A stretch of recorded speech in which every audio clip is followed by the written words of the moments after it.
Assalamualaikum warahmatullahi wabarakatuh. Hello curious people, welcome to my YouTube channel. Hari ini aku akan sharing buku menarik nih, yaitu tentang Handbook of Islamic Education Volume 7 Part 1 about Islamic Education and Development of Educational Tradition and Institution, atau Pendidikan Islam dan Pengembangan Tradisi dan Lembaga Pendidikan. Nah, di sini aku akan membahas subtema menarik, yaitu tentang Islam and the Tradition of Education, atau Islam dan Tradisi Pendidikan.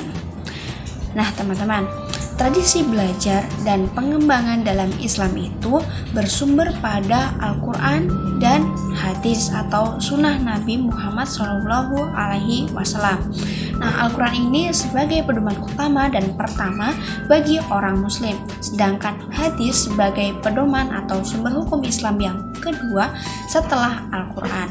Jadi keduanya itu dijadikan sebagai pencarian pengetahuan, pembelajaran, dan juga pendidikan. Nah, orang-orang muslim percaya dan yakin bahwa Allah Subhanahu wa Ta'ala adalah Sang Pencipta seluruh alam semesta dan sumber dari segala sumber pengetahuan. Jadi mereka juga percaya dan mengakui wahyu-wahyu Allah Subhanahu wa Ta'ala. Allah Subhanahu wa Ta'ala menyampaikan wahyu pertama kali yang diwahyukan kepada Nabi Adam alaihissalam sebagai manusia pertama di muka bumi. Ini terdapat dalam Quran Surat Al-Baqarah ayat 31 yang artinya, dan dia ajarkan kepada Adam nama-nama atau benda semuanya. Kemudian dia perlihatkan kepada para malaikat seraya berfirman, sebutkan kepadaku nama semua benda ini, kamu yang benar.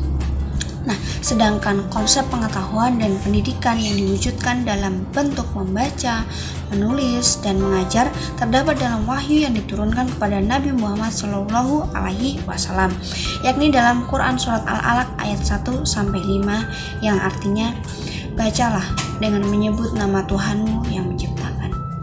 Dia telah menciptakan manusia dari segumpal darah. Bacalah, dan Tuhanmu lah yang maha mulia, yang mengajar manusia dengan pena. Dia mengajarkan manusia apa yang tidak diketahuinya. Oke teman-teman, di buku ini juga dijelaskan bahwa surat Al-Fatihah itu sebagai surat pembuka dalam Al-Quran atau biasa dikenal dengan Ummul Kitab.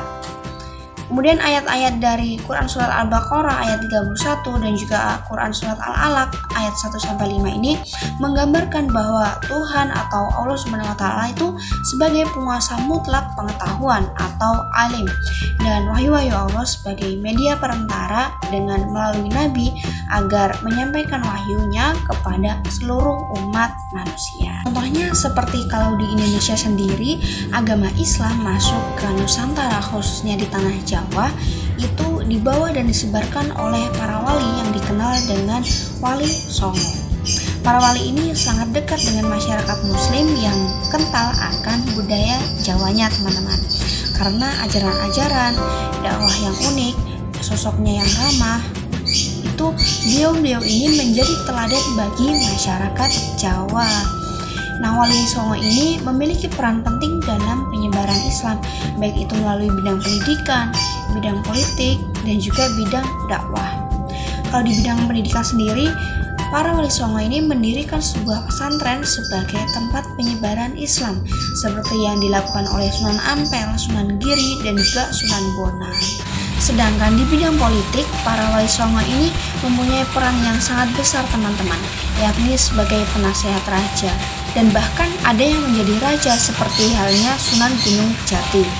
Kalau Sunan Ampel dekat dengan kalangan istana Majapahit, sehingga penyebaran Islam di Jawa itu tidak ada hambatan sama sekali. Terus ada di bidang dakwah melalui lisan atau mubalek seperti halnya Sunan Muria. Kemudian melalui media kesenian wayang yaitu Sunan Kalijaga.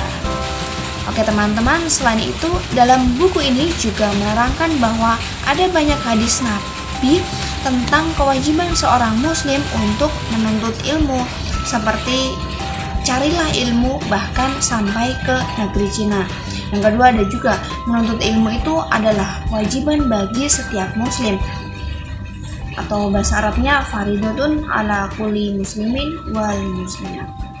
Nah, dari hadis tersebut sudah jelas ya teman-teman bahwasanya Nabi mendorong umat Islam untuk memperluas cakrawala pengetahuan dan pendidikan mereka untuk mengeksplorasi dan belajar dari bangsa, budaya, dan peradaban dari bangsa lain. Nah, contohnya seperti para pelajar, khususnya para pelajar Indonesia. Banyak di antara mereka yang menimba ilmu di negeri orang. Ada yang di Singapura, Australia, Amerika, Inggris, Mesir, dan lain sebagainya. Misalkan saja di Mesir. Nah, di Mesir kan ada universitas terkenal, yaitu Universitas Al-Azhar, Kairo. Nah, di universitas tersebut telah menghasilkan banyak tokoh ulama yang sangat dikenal oleh masyarakat, terkhusus masyarakat Indonesia, teman-teman. Seperti Profesor Dr. Haji Muhammad Quraish Shihab yang dikenal dengan Tafsir Al-Misbahnya.